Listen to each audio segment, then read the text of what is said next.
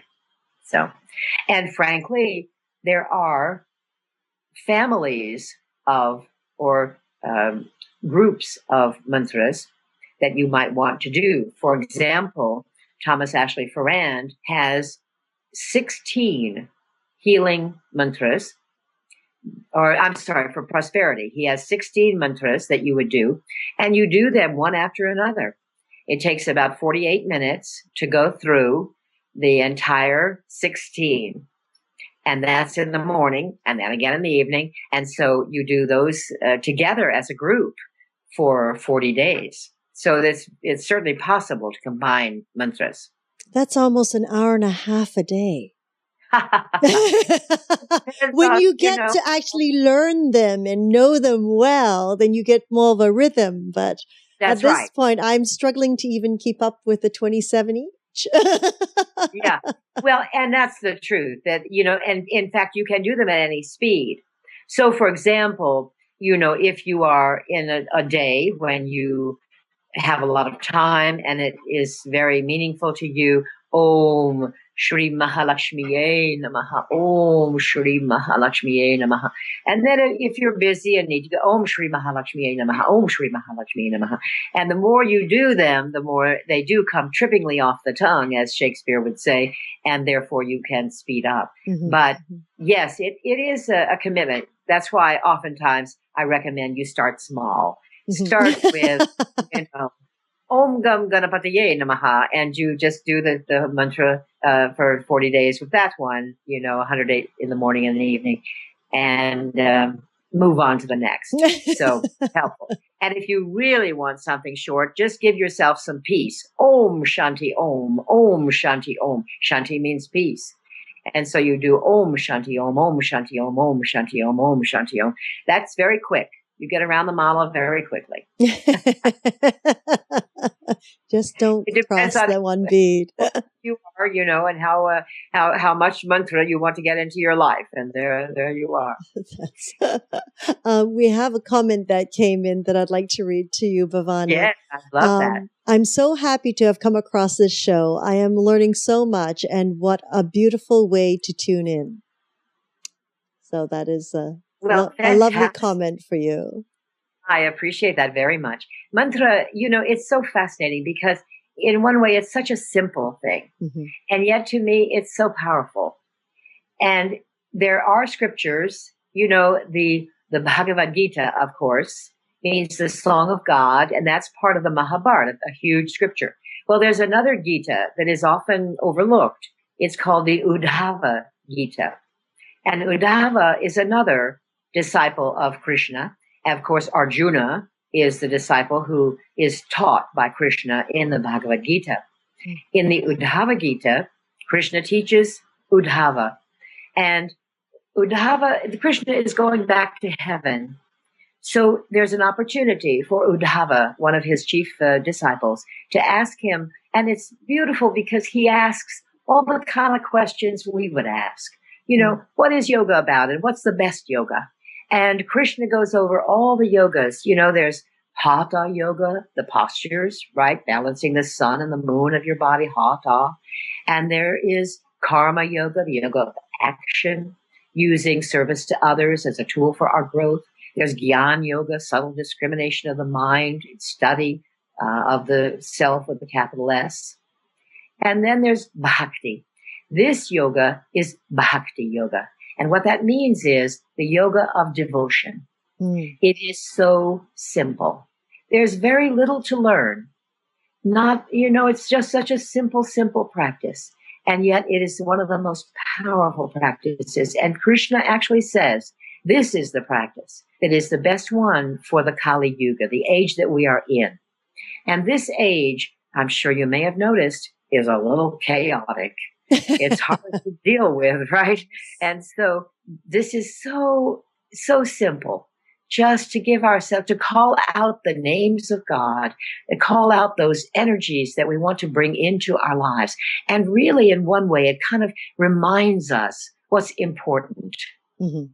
Mm-hmm. There's a very beautiful story about Swami Kripalu, for whom Kripalu is named.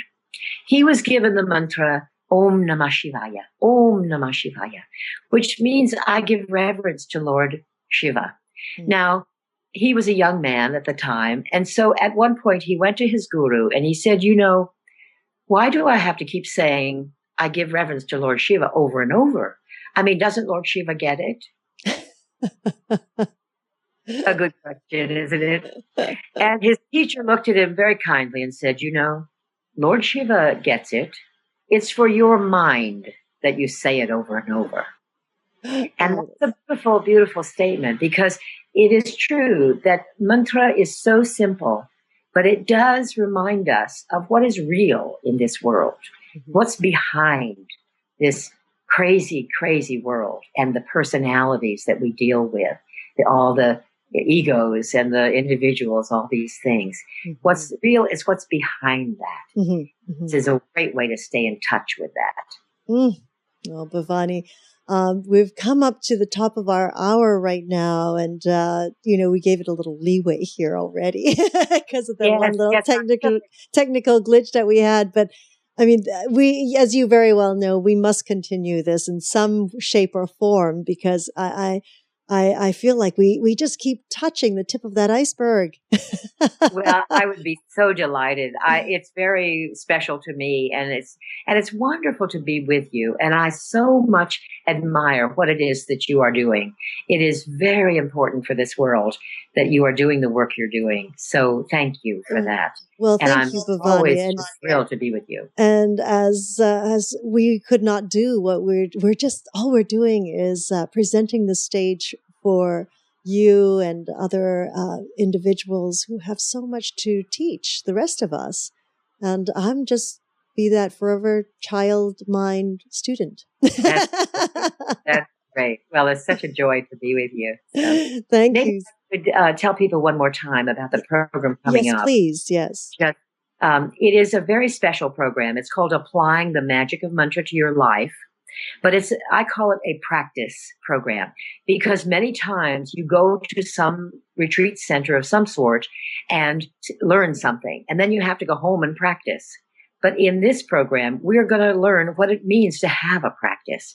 So we'll have 5 days together. We will do a very special breathing technique each morning to clear ourselves out and set ourselves up to do the mantra. And then we will do mantra to Ganesh, to Lakshmi, other mantras that are very powerful and very important for the year. And we'll have an opportunity to do that in a beautiful, beautiful group. So it's at Kripalu Center, which is in Stockbridge, Massachusetts. And of course, they can find it by going to Kripalu, KRIPALU.org, Kripalu.org.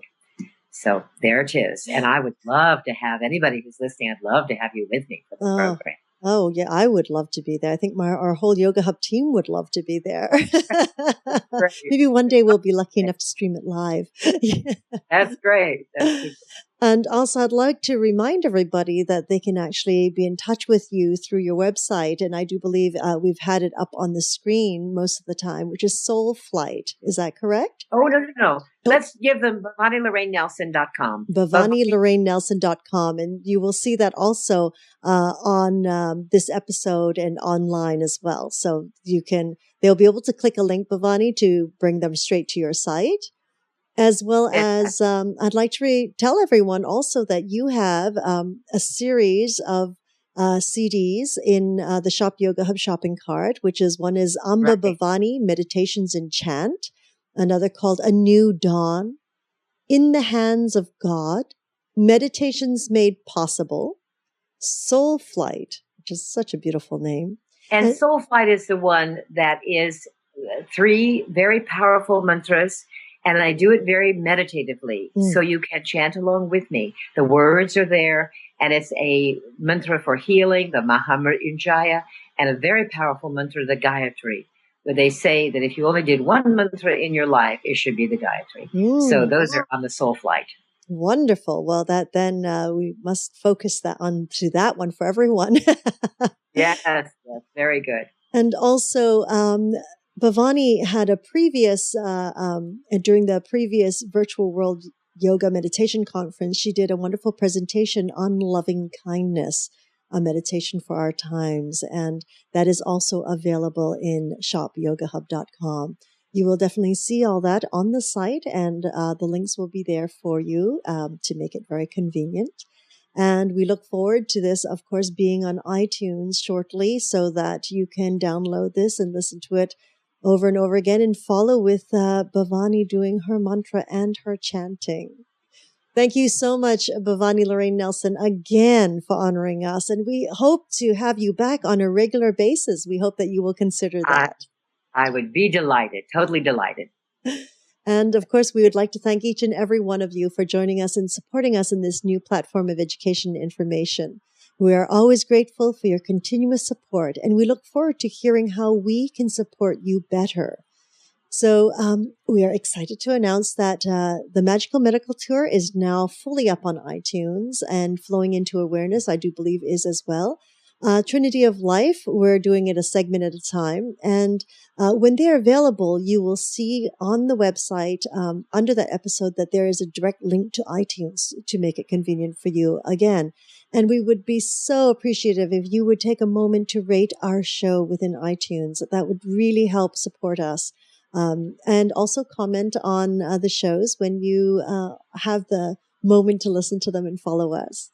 We also invite you to join us live every Tuesday at 10:30 a.m. Pacific, 1:30 Eastern Time for Magical Medical Tour. Wednesdays for Trinity of Life at 11 a.m. Pacific Time, 2 p.m. Eastern Time, followed every other week by Flowing into Awareness with Anatara. Again, until we meet again, namaste.